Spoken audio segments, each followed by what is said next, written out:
Hi, my name's Tim with Tubeline Manufacturing. I'm one of the engineers at the company, and we're here to discuss the BF8000 bale feeder, one of our newest products to hit the market.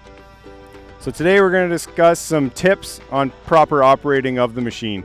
So the first tip, what you want to do is when you raise the bed up to be able to activate the drum, you don't want to go any higher than a couple inches as I have right now.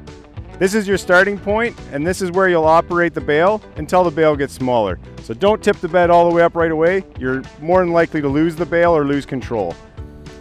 Having said that, if a bale goes in crooked, as we're demonstrating today, we're going to show you how to lift the bed, lower the bed, run the chain in forward and reverse to try and get the bale back where you want it and processing properly. So let's give it a try.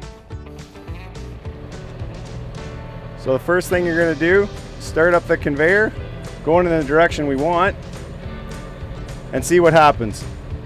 It's starting to unroll the bale, it's starting to kick it around in the right direction, so this one's actually going quite easy for us. But if you need to, you can always move this up and down and run the chain in forward and reverse to try and get it going in the right spot.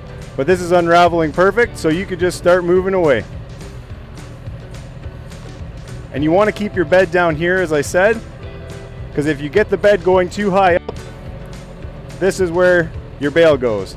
So keep the bed down right about here, and you should process properly. Just like that.